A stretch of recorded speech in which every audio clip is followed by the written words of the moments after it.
उनका काम है लाठी चार्ज करना, हमारा काम है अपने हक के लिए लड़ाई करना। वो चलता रहेगा, लाठियों से हम परेशान नहीं होते, उचित नहीं होते। अब लगता है कि अब आर पार की लड़ाई में तब्दील हो चुकी है। इलेक्शन समय पे होता है आपका, इलेक्शन तो टाइम होता है ना, तो फिर बच्चों का सिलेक्शन समय पे क्यों नहीं होता है? टीचर का वजूद तो बच्चों से ही है ना, तो बच्चे जहाँ भी आवाज लगाएंगे, हम बच्चों के कर्जदार हैं, वफादार हैं। बच्चे जहाँ भी खड़े होंगे उनके लिए हम संघर्ष करेंगे। संघर्ष ये बच्चों का है, बच्चों के लिए। आपको पता है कि इनका सेंटर खेत में भेजा जाता है, खेत में जहाँ कोई कम्युनिकेशन ही नहीं है, नीचे एग्जाम हो रहा होता है और ऊपर मुजरा हो रहा होता है, ऐसे जगह सेंटर पे देते हैं। रोजगार मोदी जी के नजर में रोजगार क्या है? रोजगार अगर पकौड़े बेचना, रोजगार अगर पोहा बेचना, रोजगार अगर छोले भटूरे बेचना, अगर चाहते हैं कि देश के युवाओं को इस प्रकार का रोजगार दिया जाए तो यूनिवर्सिटी कॉलेज की आवश्यकता क्या है? बंद कर दिया जाए, वैसा ही रोजगार दीजिए आप। फिर आप 2047 में जो विकसित भारत की कल्पना करते हैं तो पूरे हिंदुस्तान में वैसा ही रोजगार दीजिएगा। कोने कोने में छोले भटूरे बिक रहा है, मैगी बिक रहा है, समोसा मोमोज बिक रहा है, रोजगार मिल रहा है। हमें सिर्फ एक ही चीज दिखता है कि कैसे हमें हमारा मंजिल मिले, और कुछ नहीं दिखता है। उनका काम है लाठी चार्ज करना, हमारा काम है अपने हक के लिए लड़ाई करना। वो चलता रहेगा, लाठियों से हम परेशान नहीं होते, उचित नहीं होते। तो अभी रामलीला मैदान में आप इकट्ठा हुए हैं और ये मुझे लगता है ये हम सारे विद्यार्थियों के जीवन में एक ऐतिहासिक पल आने जा रहा है, जब हम जो 15 साल से संघर्ष करते आ रहे हैं, मैं सीसी के लिए 15 साल से संघर्ष कर रहा हूँ, वो अब लगता है कि अब आर पार की लड़ाई में तब्दील हो चुकी है। और हम तो चाहते हैं कि सिस्टम में बदलाव हो, ताकि आने वाला कोई भी वेंडर आए, सिस्टम इतना मजबूत हो कि कोई भी वेंडर है ना मनमानी न कर सके। तो परीक्षा संचालन को लेकर आपको ज्यादा दिक्कत है? परीक्षा को ये लोग सीरियसली लेते ही नहीं है, परीक्षा को लेके इनके अंदर गंभीरता बिल्कुल नहीं है, बस ये टाइम पास समझते हैं। ये इनको युवाओं को लेके रत्ती भर की सीरियसनेस नहीं है। अदरवाइज समय पे एग्जाम नहीं लेते हैं, 20 का एग्जाम 22 में, 22 का एग्जाम 24 में होता है। ये क्या दिखाता है? इलेक्शन समय पे होता है आपका, इलेक्शन तो टाइम होता है ना, तो फिर बच्चों का सिलेक्शन समय पे क्यों नहीं होता है? उनका भी सिलेक्शन समय पे होना चाहिए ना। ये नेता लोग जो बच्चों के कंधा पे बच्चों के लिए अच्छी अच्छी बातें कर करके वोट तो ले लेते हैं, और वोट के बदले में जो इनका करियर देना था वो करियर नहीं दे पा रहे। युवाओं की सरकार मानी जाती है सर, युवाओं की सरकार शब्दों में मानी जाती है, धरातल पे देखिए युवा कैसे यहाँ पे अपनी जवानी की ऊर्जा कहाँ बहा रहे हैं, देखिए आप। तो कहने के युवाओं की सरकार है, युवाओं की सरकार बोल कर अपनी सरकार सत्ता बना रहे हैं, बट आज हमारा युवा बिल्कुल संघर्ष कर रहा है, संघर्ष में है। क्या क्या मांगे हैं आप लोगों की? प्रमुख कुछ मांगे जो हैं? देखिए हमारी मुख्य मांगे यही है कि सिस्टम को फुल प्रूफ बनाओ, ऐसा बनाओ कि किसी प्रकार की गड़बड़ी ना हो, दलाली ना हो, घुसखोरी ना हो, भ्रष्टाचारी ना हो, एग्जाम समय पे हो। एक बार कैलेंडर आ गया तो वो कैलेंडर के मुताबिक एग्जाम हो। कैलेंडर ये लोग इशू करते हैं और 2 महीने बाद फिर चेंज कर देते हैं, एग्जाम का डेट आता है फिर पोस्टपोन कर देते हैं। एग्जाम हो चुका है, रिजल्ट के लिए 2 साल लग जाता है। ये सारी चीजें नहीं होनी चाहिए। शादी हम लोग छोटा मोटा शादी करते हैं तो एक डेट जो फिक्स हो गया उसी पे शादी होती है ना, रोका उसी पे होता है, एंगेजमेंट उसी पे होता है ना। ये लोग इतना बड़ा सिस्टम के साथ बच्चों के करियर में सही समय पे एग्जाम नहीं करवा पा रहे हैं। अच्छा, अभी तक जो प्रदर्शन होते रहे हैं उसमें छात्र अभ्यर्थी उतरते रहे हैं, लेकिन ये एसएससी प्रदर्शन में जो है टीचर भी उतरे हुए हैं। नहीं, छात्र ही है। हम लोग तो छात्रों के साथ संघर्ष कर रहे हैं। ये छात्रों का आंदोलन है, छात्रों के लिए आंदोलन है, क्योंकि हमारा वजूद छात्रों से ही है। हमारे छात्र जल है और मछली है। टीचर का वजूद तो बच्चों से ही है ना, तो बच्चे जहाँ भी आवाज लगाएंगे, हम बच्चों के कर्जदार हैं, वफादार हैं। बच्चे जहाँ भी खड़े होंगे उनके लिए हम संघर्ष करेंगे। संघर्ष ये बच्चों का है, बच्चों के लिए। कौन कौन से टीचर का जो है समर्थन मिला हुआ है? हिंदुस्तान के सारे टीचर्स का समर्थन मिला है। 2-4 नाम मैं यहाँ बताऊं, दिल्ली के मुखर्जी नगर के जैसे हमारे नीतू मैम आई हैं, Rakesh Yadav sir, Dharmendra DSL sir, reasoning वाले सर यहाँ पे आए हैं, भारती सर आए हुए हैं, अभिनय सर यहाँ पहुंचे, गगन प्रताप सर पहुंचे हैं, सारे टीचर यहाँ पे पहुंचे हैं।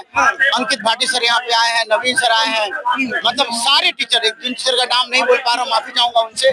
सारे टीचर गया से, पटना से, जयपुर से, राजस्थान से, बिहार से, यूपी से, सब जगह से टीचर आए हैं और उतने ही भारी संख्या में विद्यार्थी भी अलग अलग कॉलेज से आए हैं। आप लोगों ने सड़क से लेकर सोशल मीडिया तक आवाज उठाई, उसके बाद जो है एसएससी चेयरमैन सामने आते हैं और कहते हैं कि जो खामियां उन्होंने खामियां मानी, कुछ खामियां थी, प्रशासनिक खामियां थी, तकनीकी खामियां थी, अब उन्हें दूर कर लिया जाएगा और उसके बाद जो प्रभावित बच्चे हैं उनकी पुनर्परीक्षा करवाई जाएगी। तो आप लोग संतुष्ट नहीं है इससे? नहीं, बिल्कुल संतुष्ट नहीं है। चेयरमैन आते हैं, लॉलीपॉप थमाते हैं और फिर चले जाते हैं। चेयरमैन बिल्कुल जितनी ईमानदारी से उनको काम करना चाहिए, ईमानदारी से काम नहीं कर रहे हैं। उनको खुद करना चाहिए। इन बच्चों को इतनी समझ तो रखते, चेयरमैन है ना, हम लोग टीचर हैं, वो चेयरमैन है, पढ़े लिखे हाईली क्वालिफाइड लोग उस पद पे बैठते हैं।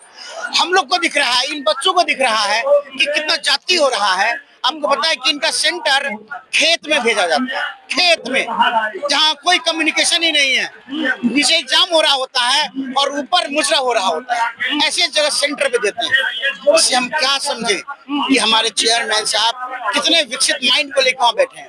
ये इतनी बड़ी संख्या बुलाने का मकसद क्या है? बुलाए नहीं, बच्चे आए हैं, परेशान है भाई। ये संख्या में बुलाए नहीं, क्या बच्चे जो परेशान है वही है। आप शादीशुदा हो? आप नहीं, अभी तो नहीं। आपके घर से कोई आया? आपके घर से कोई आया यहाँ पे? नहीं आया ना, क्योंकि वो एसएससी से पीड़ित नहीं है। तो यहाँ पे वही आया है जो पीड़ित है, जो समस्या से परेशान है। कोई बुलाया नहीं क्या घर से? आइए आप। ये पीड़ित बच्चे, सफरर हैं ये सब एसएससी के सताए हुए स्टूडेंट। ये प्रदर्शन किसके खिलाफ है? एसएससी प्रशासन के खिलाफ है या करप्ट सिस्टम के खिलाफ है? या सरकार के खिलाफ है? नहीं, सरकार के खिलाफ नहीं है। ये सरकार को जगाने के लिए है, सरकार को बताने के लिए है कि आपका जो एक सिस्टम है, जो युवाओं का भविष्य बनाने का जिम्मेदारी जिसे दिया गया है, वो सही ढंग से काम नहीं कर रही है। मोदी जी जागिए, यही समय है, सही समय है, जागिए। और जिसे आप कहते हैं जिगर का टुकड़ा है हमारा युवा, उस जिगर के टुकड़ा का हाल देखिए क्या हो रहा है। तो क्या उम्मीद है इससे प्रेशर बनेगा सरकार या सिस्टम? बिल्कुल मोदी है तो मुमकिन है। बिल्कुल मुझे उम्मीद है कि निश्चित रूप से हमारी सरकार, सशक्त सरकार, जो मजबूत नेता होने का दावा करते हैं, युवाओं को भी मजबूत करेंगे। युवाओं की बात करती है सरकार लगातार। लाल किले के प्राचीर से प्रधानमंत्री जी ने कहा कि हम 1 लाख करोड़ जो है इन्वेस्ट करने वाले हैं, जिससे 3.5 करोड़ युवाओं को रोजगार मिलेगा, रोजगार सृजित होगा। तो कैसे देख रहे हैं? ये बहुत अच्छी बात है, लेकिन मोदी जी 10 साल 12 साल पहले कहा था कि भाइयों बहनों, हर साल 2 करोड़ नौकरियां लेकर आएंगे हम। लेकिन आज तो 2 लाख नौकरियां भी 12 साल में नहीं मिले हैं। तो मुझे लगता है मोदी जी का इरादा सही है, मनसा सही है, कहीं न कहीं कुछ सिस्टम में खामियां का हर्जाना उनको ही भुगतना पड़ रहा है। आप 2 करोड़ का जिक्र कर रहे हैं, सरकार का बयान है कि हमने 1 दशक में जो है 17 करोड़ नौकरियां दी है, रोजगार सृजित। देखिए, रोजगार मोदी जी के नजर में रोजगार क्या है? रोजगार अगर पकौड़े बेचना, रोजगार अगर पोहा बेचना, रोजगार अगर छोले भटूरे बेचना, अगर चाहते हैं कि देश के युवाओं को इस प्रकार का रोजगार दिया जाए, तो यूनिवर्सिटी कॉलेज की आवश्यकता क्या है? बंद कर दिया जाए, वैसा ही रोजगार दीजिए आप। फिर आप 2047 में जो विकसित भारत की कल्पना करते हैं, तो पूरे हिंदुस्तान में वैसा ही रोजगार दिखेगा। कोने कोने में छोले भटूरे बिक रहा है, मैगी बिक रहा है, समोसा मोमोज बिक रहा है, रोजगार मिल रहा है। अरे युवाओं को आप अगर सशक्त भारत चाहिए, विकसित भारत चाहिए, तो बच्चों का विकास जरूरी है। अच्छा, बिना युवाओं के हाथ मजबूत किए विकसित भारत नहीं बन सकता। तो क्या लगता है युवाओं के हाथ मजबूत हो रहे हैं मौजूदा सरकार में 1 दशक में? देखिए, मुझसे पूछिएगा तो मुझे लगता है कि युवाओं के लिए कुछ भी काम नहीं किया गया। मैं टीचर रहा हूँ, पिछले 15 साल से पढ़ा रहा हूँ, कम से कम 5 से 10 लाख बच्चों को पढ़ाया है।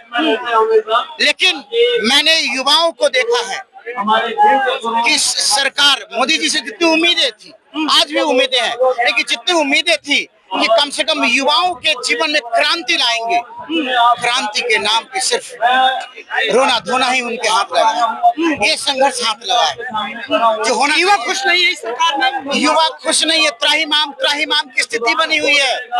युवा आत्महत्या करने को मजबूर हो रहा है। आप देख रहे हैं कि जो अपने घर में बैठ के छत पे पतंग उड़ाते संडे के दिन, वो आज देखिए यहाँ पे खून बहा रहे हैं, आंसू बहा रहे हैं। एक आरोप लगता है कि अब टीचर भी सियासत करने लगे हैं उनके बयान से। अगर छात्रों के लिए संघर्ष करना, उनको हक दिलाना, उनके अधिकार के लिए मेहनत करना अगर सियासत है, तो हम सारे शिक्षक सियासत करेंगे। उनको बोलिए रिटायरमेंट ले लेंगे, सारे पार्लियामेंट को खाली कर दीजिए और सारे टीचर उस पार्लियामेंट में आके सियासत करेंगे। उनको बोलिए घर में बैठ जाए, सियासत करेंगे। पिछले एक दशक में जो देखा गया सर कि वो तमाम आंदोलन हुए, छात्र सड़क पे भी आए, लेकिन टीचर कहीं ना कहीं पीछे रह गए। लेकिन इस बार जो है टीचर भी सामने आए, क्या टीचर बोलने लगे हैं पिछले कुछ दिनों से? नहीं, निश्चित रूप से अब टीचर, पहले क्या था कि टीचर सरकार के बहुत सारे माध्यम से सरकार उन पर प्रेशर बनाती थी, लेकिन अब टीचर इन चीजों को समझ गया है। जेल जाएंगे लेकिन अपने छात्रों के साथ अन्याय बर्दाश्त नहीं करेंगे। अब जेल जाने का भय, अब तो जेल भरो आंदोलन शुरू करेंगे हम। अब डरेंगे नहीं, अब लड़ेंगे। तो साफ साफ ऐलान है कि जब तक हमारी मांगे पूरी नहीं होती हम आंदोलन करेंगे और जोरदार प्रदर्शन करेंगे। तो एसएससी जो अभ्यर्थी सड़क पर उतरे हुए हैं, उनके साथ टीचर उतरे हुए हैं, इनके प्रदर्शन को लेकर आप क्या कहना चाहेंगे? अपनी राय कमेंट बॉक्स में जरूर